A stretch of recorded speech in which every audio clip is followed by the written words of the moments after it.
hey, give it another year or two, we might see Usman Nurmagomedov in the UFC. But hey, it's your boy DHP, man. Y'all know the rest, man. And hey, welcome back to another installment of the Monday Weekend Recap. As y'all can see, I finally got unstuck. Now I'm finally out and about. But hey, so we got some little shit to talk about over the weekend, and potential Ian Gary news coming up soon. He posted on his social media that he's in fight camp, so we're going to speculate a little bit about that, and we're going to talk about Izzy towards the end of the video. But first thing first, Usman Nurmagomedov, we're going to talk about him in a few seconds, but Mario Batista. So we're going to start off with Mario Batista. So we seen Mario Batista destroy Vinicius Oliveira, and I might talk about that shit too in a separate video, because we don't have UFC wise, it's not a fight night this weekend. It's going to kick back up next week with Sean Strickland and Fluffy. So I have, the time and room to make a lot of separate videos this week, because we still got to talk about Gene Silva and his little relationship. Excuse me, I bit my tongue right there. His little relationship with Marisa Rufi, because we'll get to it later on. But so Mario Batista, we all seen that he destroyed Vinicius Oliveira. Vinicius threw that little bullshit excuse about he broke his arm. Let me tell you, even if you did broke your arm or fracture your arm, that has nothing to do with your gas tank. That you gassing out within like one round is due to you trying to be a fucking weight bully, and your body just is drained.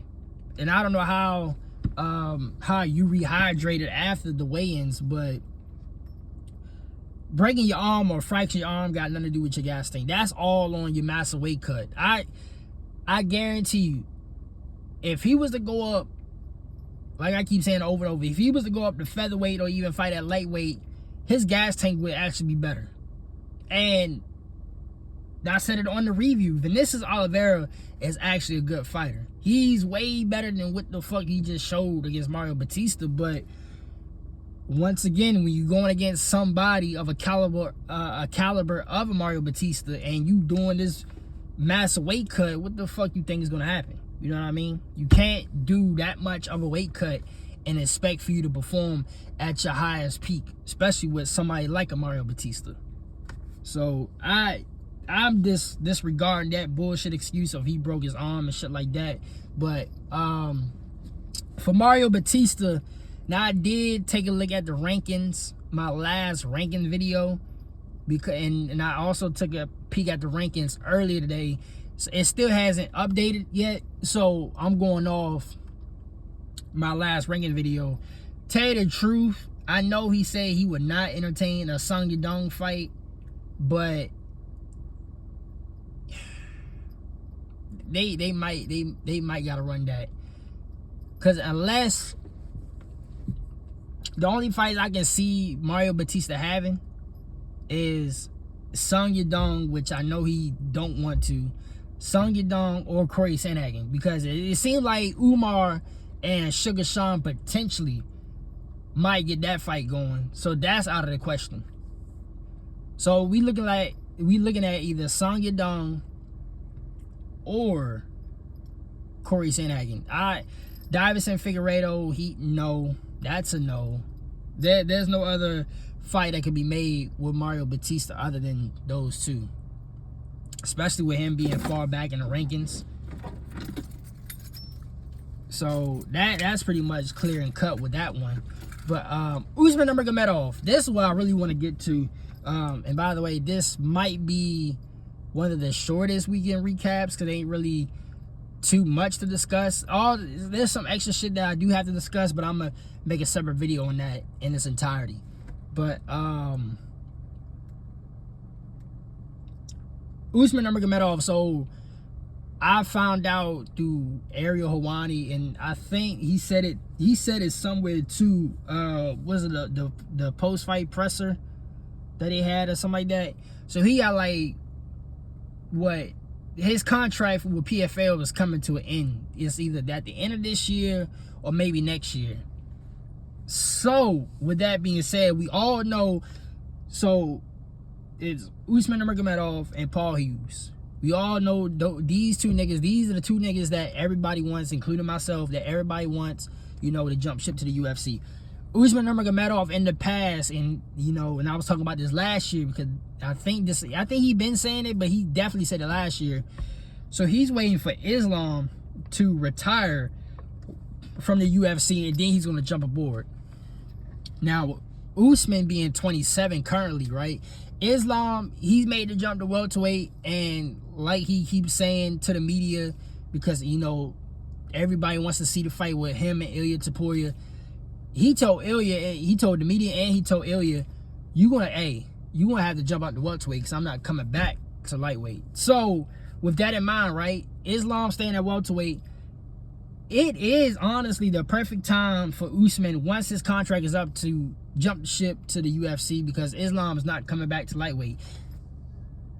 And that'll be more, that'll be another guy for Khabib, you know, the corner in the UFC. Because he got Islam, he got Umar, right? And he already corners Usman in PFL, so you might as well, you know, I feel like Usman, it would be a much more easier transition to the UFC for Usman because everybody in that camp is already over there. So, with that being said, yeah, I believe, honestly, I know he said that he wanted to wait till Islam retired, but I really think there's a high possibility that we see him either at the end of the year or like next year. And it would be perfect because now, and I'm gonna put the picture as a thumbnail, but Khabib honestly said, you know, he can beat pretty much anybody in that lightweight division, and he put him up there with Ilia Topuria and Arman Sayukin, which is that's where I'm gonna push back on, because Ilia Topuria, that nigga's special, bro. There's no other way to put it other than that nigga is special. Like, to put it, there's something when you look at a nigga fight, right? Like Conor, when Conor was on the rise, it was something about Conor that we couldn't put our finger on, but it was just, he had it, right?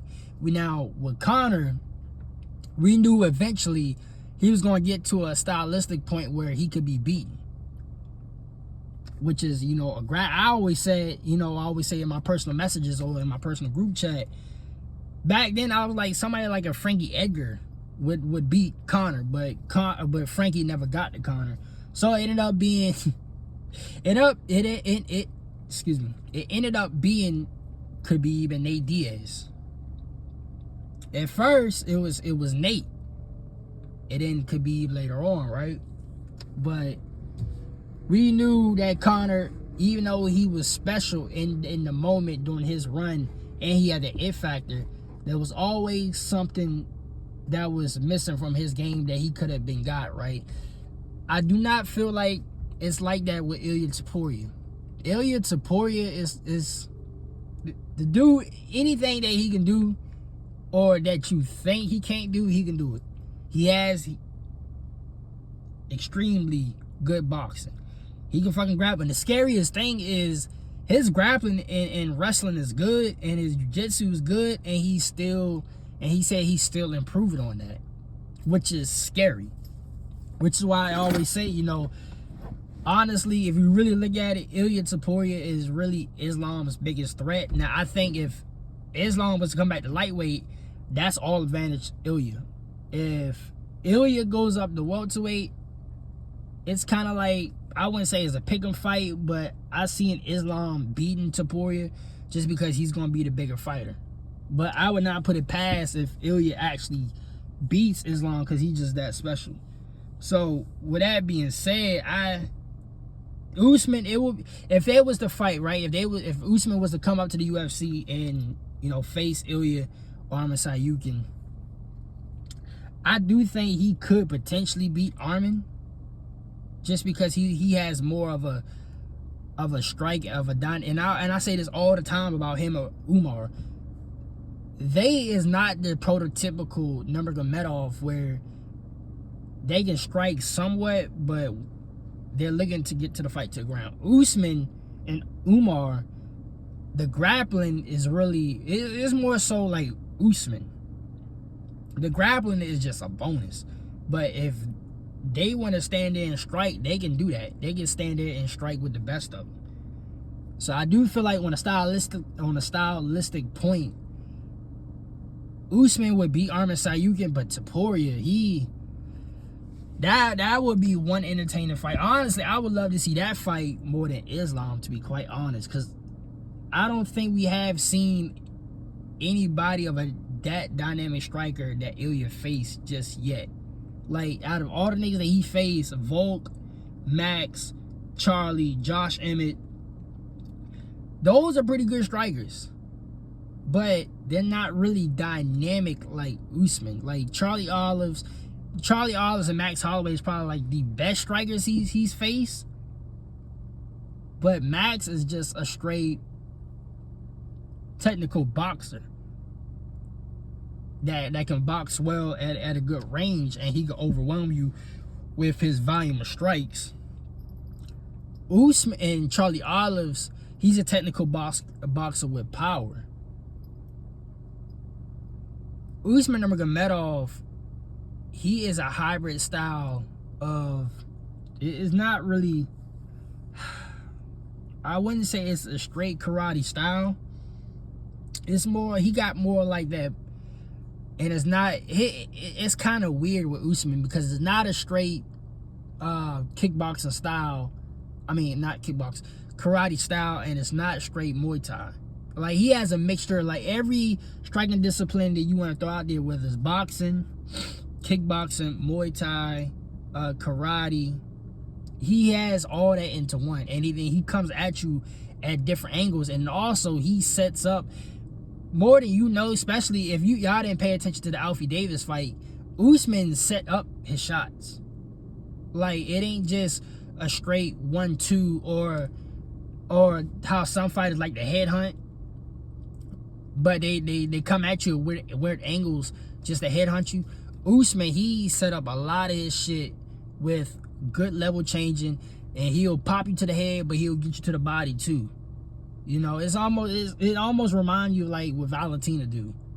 Like Valentina, she'll come at you at different angles, but she'll attack all of the body.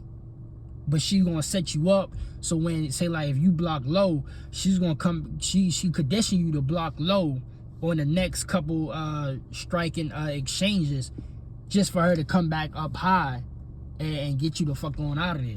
That's what Usman do. Usman sets niggas up. That's why, in my personal opinion, Usman would be, striking wise, that would probably be the most dynamic fighter that Ilya will ever face. It's Usman. But overall, Ilya, I think he would have too much power for Usman. And on top of that, if Ilya need to get the fight to the ground, he's going to get to the fight to the ground. Ilya Topuria, I mean, it should be obvious. Ilya Topuria is actually stronger than what niggas think. For his little small body build, and you know how some people, he's a little buff, right? But some people is not always that strong with a buff like that. But Ilya, he's stronger than what you think. He's strong. He's stronger than what you think. I promise you. So that fight in particular, that would be something crazy. But just on like some prediction type shit, or even a hypothetical scale, if you wanted like, if you just want to shoot the shit and say who's better than who, Usman is on that level though. I'll give Khabib that. Usman is on that level of elite fighting skill. But it'll be interesting. It'll be interesting, especially if Islam staying at welterweight. it's the perfect time for Usman to make the jump. Also, I would love to see Paul Hughes come too, because he's more like an Ian Gary. Like he's like an Ian Gary. Yeah, he's definitely an Ian Gary type. And speaking of Ian Gary, transition to Ian Gary. So he posted on his Twitter this morning that he's in fight camp. So does that mean that it's gonna be him versus Islam for the title, or is he gonna face somebody else to get to the title, if that makes sense? Like, is he got a title eliminator fight coming, or because we haven't seen nothing with well, I've seen a couple clips from Marty Usman, he's sparring and shit like that, but I don't think it's cut in stone that it's gonna be Islam and Marty Usman for the welterweight title. So it's either Ian Gary's about to get the next shot at Islam, or you know what? Now I think about it, it might be Islam versus Marty Usman, and then Ian Gary, either Ian Gary versus JDM or Ian Gary versus Michael Morales. It's one of the two. Because if he's in camp, right? If he's in fight camp, that's the only couple options. That's the only couple options that he will have is just either he's fighting for the title or it's a title eliminator fight. Because it wouldn't make sense for Ian Gary to fight anybody else, you know? So it'll be very interesting to see what, you know, in the coming weeks, what they have in store for Ian Gary, you know. And the last thing on the list for the weekend recap, I'm gonna talk about something else too with John Jones, because I seen John Jones at the flag football joint, and I ain't gonna lie to y'all, it kind of don't make sense now that he wants to fight Alex Pereira. But Tom Aspinall, oh yeah, I think Tom Aspinall would have. What we know now, especially what we seen, if y'all seen the flag football joint and then what John Jones said, yeah, I think Tom would have beat John Jones. Because I think John is at the point where his body is starting to break down more and more. But we'll get to that later. But Izzy, so I've seen a little joint where Izzy said he don't see himself fighting past 2027. So yeah, I like that answer. I like that answer. Give us like, I did say, well, I did kind of want Izzy to retire, but now that he said he's fighting to be more free because he knows, it's kind of like him and Robert Whittaker kind of said the same shit.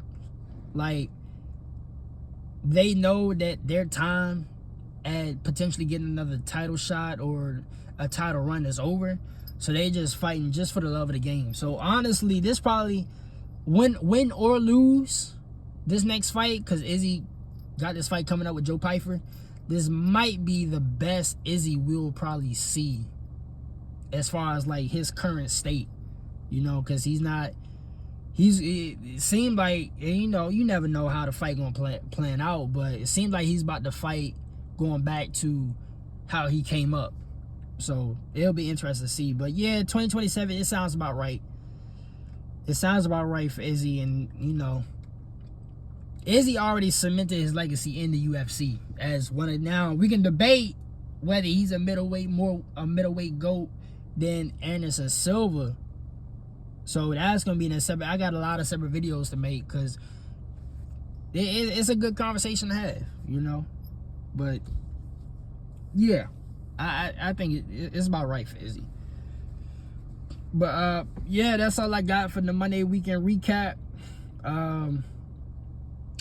We do got some other fights going on this weekend too, so I'm gonna talk about that. But also, there's a lot of other shit going on that I'm gonna make separate videos, so y'all expect some uploads throughout the week, whether it's today or tomorrow. Either way, y'all gonna get these videos. So until my next video, I'll holler at y'all later, man.